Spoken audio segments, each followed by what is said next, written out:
Sawadee krab. Welcome to Fearless Home Cooking.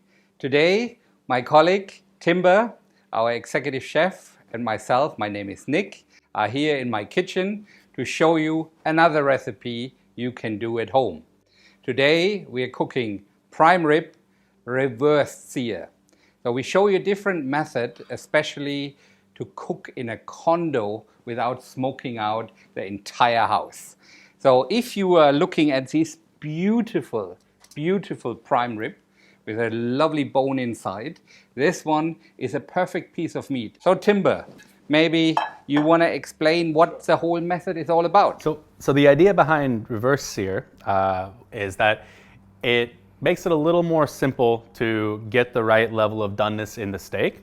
And while it takes longer, it will create a little bit less smell in your house. So we're gonna cook it gently up to the temperature that we want it, like around medium. And then we're still gonna do the steps with the butter and the basting, but we're gonna do it at the end when the steak is already cooked, so that the crust comes out nice and fresh. You don't have the waiting time for the resting at the end, and then you don't have the oil and everything smoking in the oven and filling up the house with smoke. So the first step when we're gonna do any piece of meat is to let it come to room temperature. So we've let it sit outside for a little while because if you start it from cold, it'll just take that much longer to cook. In the oven. So we're gonna transfer over to our roasting pan here.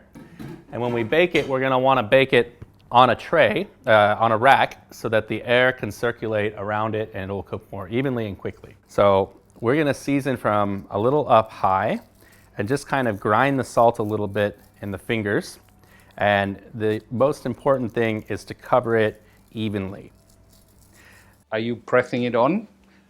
I'm gonna give it a light pat, but I'm gonna get my salt and pepper on first and then flip it over to the other side. So I've just put a bit of pepper on the surface, and we're just gonna flip it over, give the other side the same treatment. Look at that. It looks already delicious. You can eat it already, right? So our steak is now nicely salted and nicely peppered, so it's ready for the oven. Again, in a normal household, most people, when you spend that kind of money on a nice steak, they would use a thermometer to check the temperature of the meat. Okay, so we take our steak and we open the oven and we nicely sit it inside. As you can see, I have a tray underneath with a little bit of aluminium foil, so all the drippings can go down, no problem at all. And then you close it. Timber, what would you say? How long it would normally take? It's normally going to take about an hour to an hour and a half, but after about 30 minutes, you check with a thermometer, and then you keep checking about every 15 to 30 minutes until you get to the temperature just a few degrees below where you want to eat it. So basically, I set the first timer for 30 minutes, and then we get an alarm ready to check it. Yeah. Okay, see you later.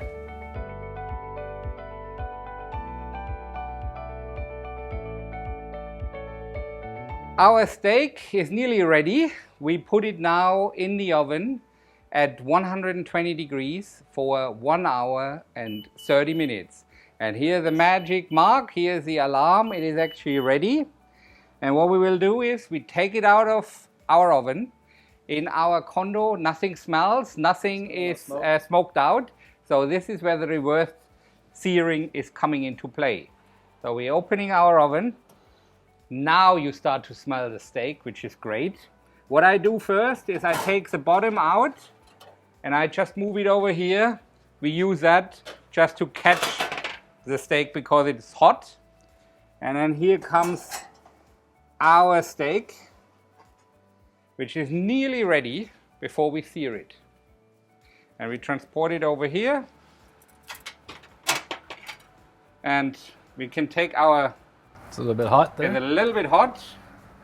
Our thermometer out, and it's absolutely perfect. It's at 135 degree inside, so perfect medium. That's and we just sear it. Yeah, right around 55, 60 on Fahrenheit. On Celsius. It's Celsius, sorry, yeah. That's Fahrenheit. Okay, so this one is here. What we have done is we prepared a big pan. We have olive oil and we have butter. So first in the pan, which is already preheated, not on full whack, around 7 out of 9. And then basically olive oil inside, and we're using butter. Butter is nature's greatest cooking gift, right? So you can see how quickly it melts, and A few garlic cloves as well. you know. And we just give those a little smash before we put them in. So to open it up, and you let all the oils of the garlic come out. And you see the butter, when it starts to foam, it's ready. Yeah. And we just cram that bone in there. Maybe. Maybe. Well, this is also okay because we're going to baste it too. So we're going to bring the fat to the steak as well. So you can, of course, when you shake the pan, you're moving the oil inside. And here we put some rosemary and some thyme inside, which again gives a little bit an aromatic flavor to it, which is beautiful. Now we're going to just baste our butter over the steak as it bubbles. Maybe I can use the pan for 1 second. Yeah. And just demonstrate that. You see here the oil, and you basically baste the steak. And you can smell that. The smell is gorgeous, absolutely gorgeous. So I think we I'll just continue to do that. I Yeah. turned the heat down a little bit already so we don't scorch our butter. But we need to let it just get a little bit brown on the bottom first as well. Okay, that looks like a plan slowly. You see, and you can also shake a little bit on the side. So basically it goes through evenly. Okay. Our steak is pretty much done. All we are doing is basically we're resting it here. We're using a little bit of lemon to get some acidity going, which is great. So a little bit lemon juice, you can see that. And I can turn it quickly. A little bit more lemon. Thank you. And then what we do is just baste it one more time with a little bit of the oil and the lemon juice. But then pretty much it's done. I think we should put it on our beloved. I use my hands. So again, a nice fork, long fork, and a carving knife. And we are starting from the outside. Gorgeous. And look at that kind of. Are you not hungry? I am. I know I am.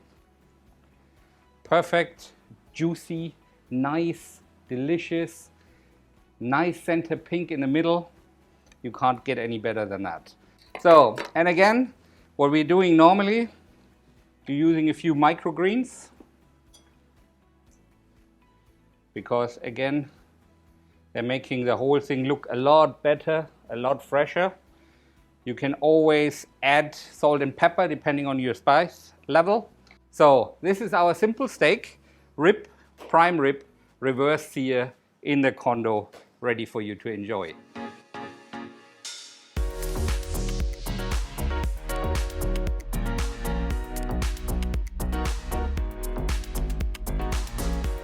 Thank you very much, Timber, and I think we get some forks and we will start eating. Yeah, that's good. Thank you, Kopken Krab, and enjoy.